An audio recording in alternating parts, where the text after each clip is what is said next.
देखिए, आज एक पुरावर की धरती पर किसान सेवा संघ आज भगत सिंह को याद कर रहा है। देखिए, भगत सिंह को सिर्फ याद करने से ही हम जहां तक सोचता हूं, ये उनके लिए जो है हम बराबर जो याद करने का और जो सम्मान देना चाहिए तो नहीं होगा, उनके रास्ते पर चलना चाहिए, तब सही सम्मान है।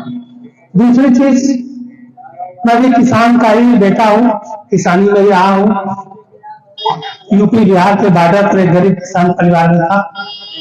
वहां से हाई स्कूल, इंटर, बीएससी में टॉप करके फिर बम्बई में 73 में नौकरी में चला गया। किसान आंदोलन से मैं भी प्रभावित काफी था। मैं 7 दिन रहा वहां पर, गाजीपुर बॉर्डर पर भी रहा है और दूसरे बॉर्डरों पर 1 हफ्ता में वहां भी समर्थन दिया हूँ काफी तरह से।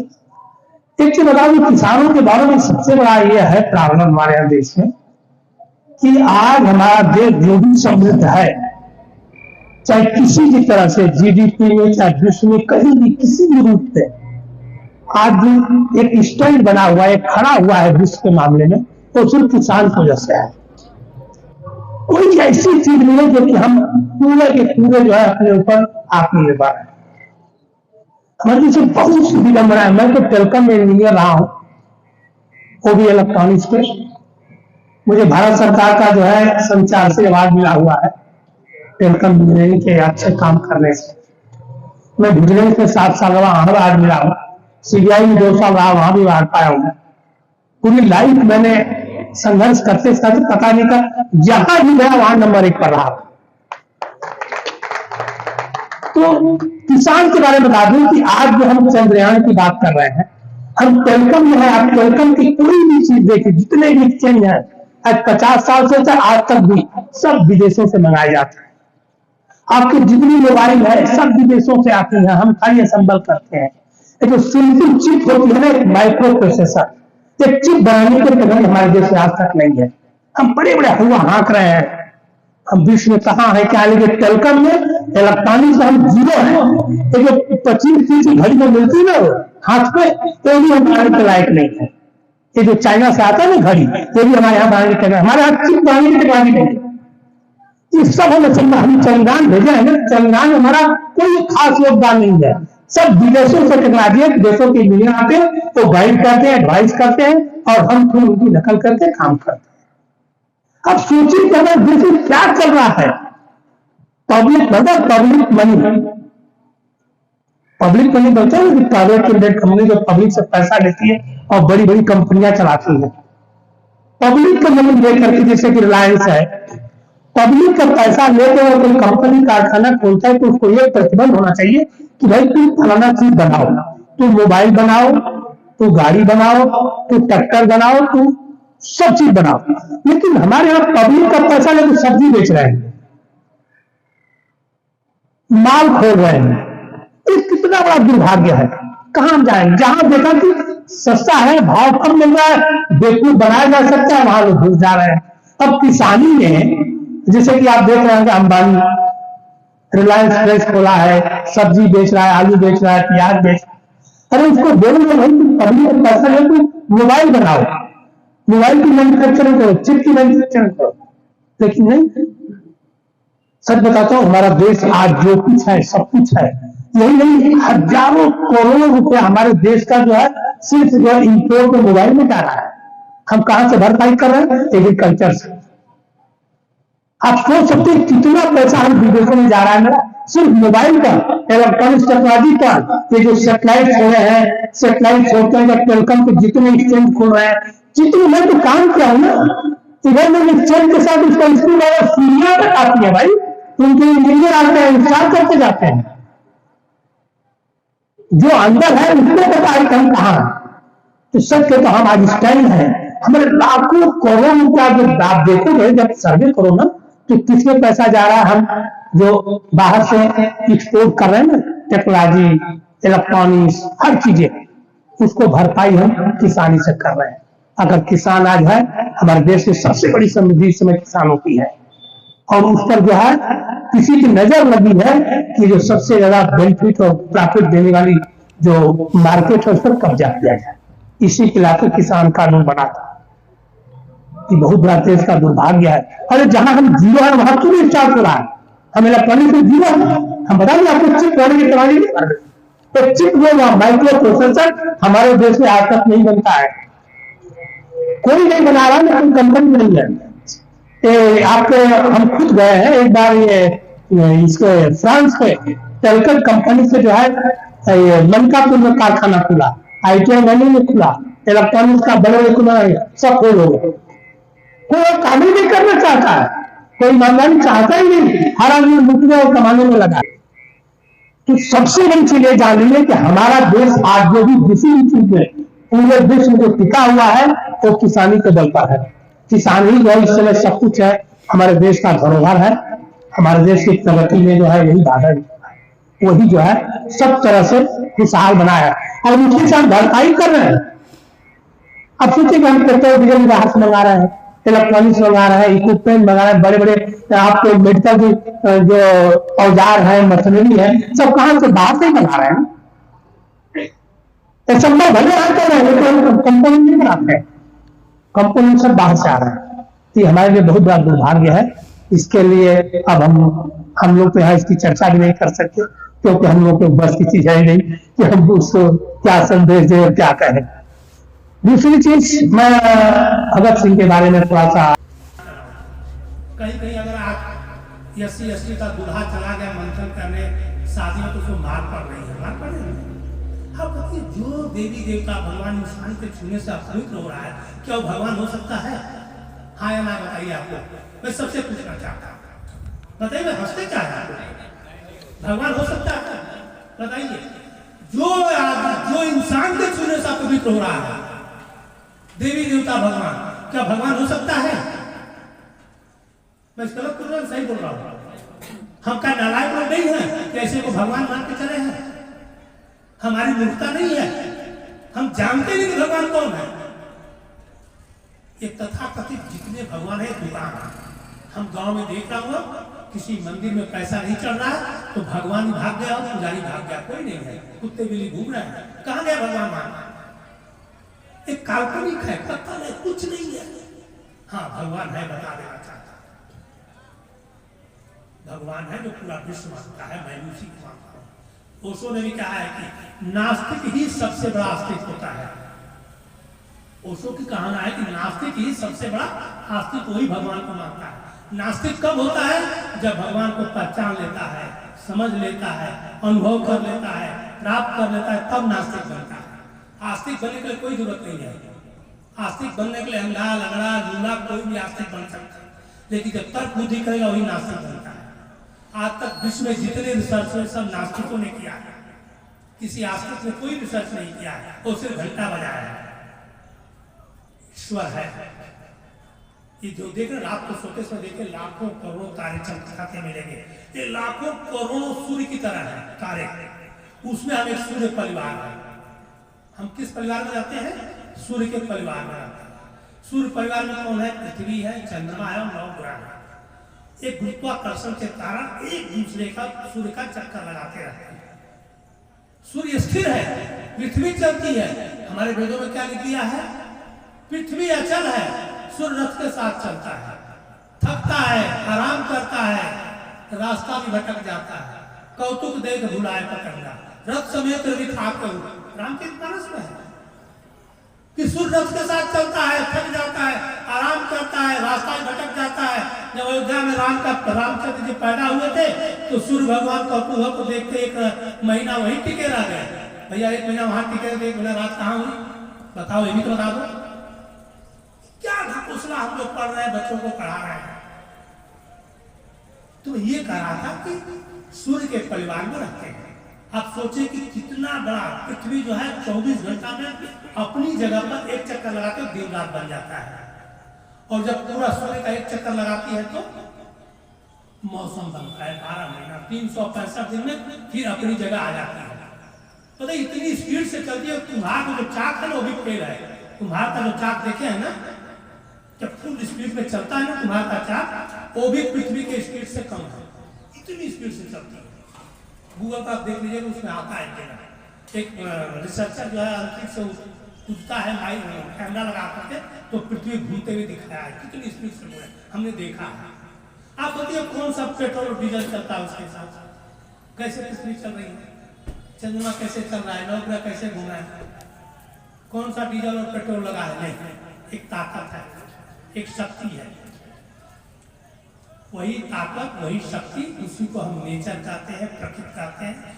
वही प्रकृति जो है गॉड है, ईश्वर है, अल्लाह है, उसी को पूरा विश्व मानता है। और वही नहीं, वो 24 घंटा आपको देख भी रहा है, सीसीटीवी कैमरे की तरह आपको बराबर आवाज कर रहा है। अगर आपको दिमाग में आ जाए कि ईश्वर वो है और हमें देख रहा है तो कोई गलत काम नहीं करेंगे, कोई पाप नहीं करेंगे। यहाँ तो बैठा दिया गया है कि भगवान को मंदिर में यहाँ चोरी कर लो, बलात्कार कर लो, कहाँ देख रहा है? नहीं, वो देख रहा है। अब उसको भगवान मानी, एक ही भगवान है जो हमें सूर्य प्रकाश से। एक चीज बता दो आपको, अब जाड़े के दिन में 12 दिन स्नान मत करिए। क्या करिए? स्नान मत करिए, कपड़े मत बदलिए। आपको यहाँ क्या पैदा होगा? चिल्लर। और यहाँ क्या पैदा होगा? और तो क्या बोलते हैं आपको? ढील। कौन पैदा किया बताइए? कोई बता सकता है? वो भी जीव है, दांत है, खून है, काटता भी है। किसने पैदा किया? क्या ब्रह्मा विष्णु महेश ने पैदा किया? आपने पैदा किया। और आपने भी नहीं पैदा किया, वैसी वहां पर भौगोलिक, वैसी वहां पर आप एटमॉस्फेयर पैदा करते, तो आपके मैल से और गर्मी से एक जीव पैदा होगा। तो जीव जो है प्रकृति से पैदा होता है, समुद्र में जीव पैदा होगा सबसे। वैज्ञानिकों का रिसर्च मैं अपना नहीं बता रहा, क्योंकि जब तक इसको समझोगे नहीं तब तक भगवान के अस्तित्व को नहीं समझोगे। ये सृष्टि की रचना और कैसे हुई और भगवान उत्पत्ति कैसे हुई बता रहा है। ठीक बात है, क्योंकि ये टॉपिक ही ऐसी है ना कि अधूरा छोड़ कि भगवान है क्या, नहीं तो जल्द बोले गए तो पागल आके बना बोल के चला गया। असली चीज क्या है? तो देखिए भगवान क्या है। भगवान हमारी जो सृष्टि की रचना हुई है ना, ये लाखों करोड़ों साल पहले समुद्र में जीव पैदा हुआ। आप कहीं भी गंगा कर दी देखिए, कीड़े में कोई पैदा हो जाते हैं। इसी तरह समुद्र में सबसे पहले जीव पैदा हुआ। तो समुद्र में पैदा होते होते कई लाख साल लगे, संक्रमण होते होते होते होते आप, मैं समुद्र किनारे रहता हूँ, जितने जमीन पर जानवर नहीं है उससे ज्यादा समुद्र में है, बहुत ज्यादा समुद्र में प्राणी है। इवन हाथी से बड़ी बड़ी मछलियां भी हैं जो क्रेन से कभी कभी खाई जाती है, क्रेन के ऊपर लग जाती है मछलियों को उतारे। तो मेरा ये कहना था, वहां से संक्रमण होते होते सबसे पहले क्या बना? बंदर बने हैं। बंदर का डीएनए हमसे मिलता जुलता है। 4 पैर से 2 पैर बने, फिर परमाणु बने, फिर आदि मानव बने, फिर हम मानव बने। इस चीज से हमारे डीएनए, हमारा जनरेशन जो है, सच के तो हमारा असली जो आप जात का ढूंढते हो ना कि हम कौन से जाते हैं, तो बंदर से पूछ लो कौन सी जात है। बंदर से परमाणु, ये सब हम और आपने बनाया है। ये जितनी जात पात, छुआछूत, देवी देवता, भगवान, ये हमने बनाया है। अब एक और उदाहरण देना चाहता हूँ, भूल जाओगे। गाय बैल भैंस में और हम लोग में क्या अंतर है? गाय बैल भैंस में हमारे में क्या अंतर है? जिनको हम मलिच कहते हैं, असभ्य कहते हैं, पश्चिमी सभ्यता वाले असभ्य है कहते हैं ना। आज लाखों करोड़ रिसर्च है तो उनकी देन है। आज आपके पास जो कुछ है उनकी देन है। बताइए हमारे यहाँ क्या रिसर्च है? एक रिसर्च बता दीजिए, एक भी कोई बुद्धि और ज्ञान का चीज बता दिए कि यहाँ की जो कहते थे मनुवादी या ब्राह्मणवादी व्यवस्था, किसी भी चीज का एक भी बता दिए कोई योगदान है, एक भी रिसर्च है, कोई भी चीज है। झूठ हवा में फेंकते हैं, बहुत ज्यादा। पुष्पक विवाद था, अरे गधे तुम लोगों के पास तो बैलगाड़ी बनाने का शौक है, पुष्पक विवाद कैसे बना लिया? अपने ढोने के लिए कहार बना लिया, मालूम ना, डोली। अरे वो तो छोड़िए, कहते हैं गणपति की प्लास्टिक सर्जरी थी, संजय की दूरदृष्टि थी। और इतना बता रहा हूं, उनको इतना गुस्सा है कि खुद को लैट्रिन बनाने का शौक नहीं था, अपनी लैट्रिन किसी के सर पर धोने के हाल को जात बना दिया। कपड़े धोने के लिए मशीन क्यों नहीं बनाया? उन्हें जात बना दिया। और कहते कि आप बहुत विद्वान थे। कहाँ गई विद्वता तुम्हारी? अरे मुझे तो कभी कभी तरस आता है इस देश के मानसिकता पर, इस देश के बुद्धिजीवी पर, ये क्या इन्होंने दिया है? सिर्फ और सिर्फ फोन पाखंड बेवकूफ बनाने का ही काम किया। रिसर्च किया तो सिर्फ किसी इंसान को कैसे नीच और दुष्ट और पापी और बेवकूफ बनाया जाए, इसी का रिसर्च है। ये जितने किताबें लिखी गई है, महाभारत, वेद, पुराण, राम के सब बेवकूफ बनाने का संस्कार है। जितने धर्मशास्त्र सिर्फ बेवकूफ बनाया गया है। उससे बताइए सिर्फ कुछ नहीं मिलने वाला है। उसको बच्चों को पढ़ा के कोई हाई स्कूल इंटर, कोई डॉक्टर इंजीनियर बन सकता है, वैज्ञानिक बन सकता है। धार्मिक पुस्तकों को बन के सिर्फ धार्मिक पुस्तकों के भिखारी बन सकते हो, घंटा बजा सकते हो, लेकिन वैज्ञानिक नहीं बन सकते, डॉक्टर इंजीनियर नहीं बन सकते हो। तो सिर्फ चूल्हे में डाल के जलाने का काम है और कोई लायक नहीं। लिख दिया हनुमान जो सूर्य को निकल गया। अरे कैसे बात कर रहे हैं? कोई कह दिया कोई खीर से पैदा हुआ है। रामचरितमानस को हम धार्मिक पुस्तक कहते हैं। आज बहुत चर्चा है ढोल गवार शूद्र पशुधारी पर, मालूम है आजकल चर्चा भिड़ गई है। पूछ दिया किसी ने भाई शूद्र कौन है, अब जवाब ही नहीं दे पा रहे शूद्र कौन है। आज तक नहीं जवाब दिया जा रहा है। पूछा ना, बहुत से लोग पूछ रहे हैं बताओ भाई शूद्र कौन है, कोई जवाब ही नहीं दे रहा है। दो लोग जवाब है कौन है, क्या शूद्र है, और नीचे दूसरा पापी है, कहते तो नहीं। आज कोई नहीं कह रहा है। तो मेरा ये कहने का मतलब है, मेरा ये कहने का मतलब है, देखिए हम बता रहा हूं कि इस व्यवस्था से हमारे देश का बहुत बड़ा नुकसान हुआ है। इवन ब्राह्मणों का भी नुकसान हुआ है, क्षत्रियों का नुकसान हुआ है, पूरे देश का। जब देश का नुकसान होता है तो हर समाज का नुकसान होता है। देश अगर बर्बाद होता है तो पूरा समाज बर्बाद होता है। आप जो है कपोल कल्पित कहानियां लिख करके लोगों को बेवकूफ बनाकर कितने दिन तक करोगे, कैसे कैसे करोगे? कितना वर्चस्व इन्होंने बना दिया था अपना, मालूम है ना? इतना वर्चस्व सोच नहीं सकते इन्होंने। ब्राह्मणों ने अपने वर्चस्व के लिए इधर भगवान रामचंद्र को भी कलंकित कर दिया है। रामचरितमानस में लिखा है पूजा ही विप्र पद किए नींद बस नए। मतलब भगवान रामचंद्र जी नींद सैया पर जाने से पहले किसी भी विप्र का, किसी भी ब्राह्मण का पैर पूजने के बाद ही नींद आती थी। बताइए क्या है? जिसका राम मंदिर बना रहे हो, राम राज्य ला रहे हो और उसको इतना नीच बना रहे हो। कभी कभी तो मुझे बड़ा तरस आता है। देखिए हमारे देश का खुशहाली का कारण बता रहा हूँ। हम एक चीज और मैं अनुभव किया हूँ, देखो शुरू क्यों लिखता हूँ, मुझे बहुत व्यथित कर दिया है। ये सब पढ़ा हूँ, बहुत पढ़ा हूँ, सब कर डाला है, और पढ़ने के बाद मुझे बहुत व्यथित लगता है। बहुत से लोग कहते हैं आज समाज में आता है, अरे यार ये अब क्या बात करते हो, यादव ही तो ज्यादा SC/ST को सताता है, चमार भंगी को सताता है, फलाना फलाना सताता है ना, आता है ना। आजकल तो यही कहते हैं ब्राह्मण कहाँ किसी को सता रहा है। मैं ये भाई साहब कह रहा हूँ कि देखिए सच बात है, हमारे देश में जो ऊंच नीच छुआछूत जो सीढ़ी नुमा बना दिया गया है, ये जहर है। उत्तर जाओ, पूरब जाओ, पश्चिम जाओ, ये हमारे देश में आपके मानव में प्रगति में बाधक है। हम ये चीज सवाल पूछता हूँ अपने ब्राह्मण शास्त्रों से और विद्वानों से भी, आपने ये ज्ञान क्यों नहीं दिया, बुद्धि क्यों नहीं दिया शूद्रों को कि भाई तुम एक बाप की औलाद हो, आपस में भाई हो, तुमको काम के अनुसार बांटा गया है, तुम रिसर्च करो, इंजीनियरिंग करो, प्रोग्रेस करो, इवन प्रोडक्शन करो, पैदा करो, हम तीनों वर्गों को जिलाओ, हिंदू धर्म को भी बढ़ाओ और देश को भी बढ़ाओ। ये ज्ञान देने में क्या तकलीफ थी? क्यों दिन जब तुम ऊंच नीचुआ क्यों बनाओ, एक दूसरे से 6 इंच ऊंचा हो, 6 नीचे नीचा हो, एक दूसरे को छुओ मत, एक दूसरे बातें करो। यही कारण है। मैं किसी से आज भी आपको सिखा रहा हूँ कि अगर यादव किसी SC/ST को सताता है, इधर चमार और भंगी में भी द्वेष है ना, तो ब्राह्मणवादी व्यवस्था के कारण है। ये व्यवस्था ने ऐसा बना दिया है कि तुम मान लिया कि सामंती यादव है, कोई अछूत उसे घर पर आ गया और सामंत के कारण उसको मार दिया, मार सकता है कि नहीं करता है, मार दिया। तो व्यवस्था का दोष है, उस इंसान का दोष नहीं है।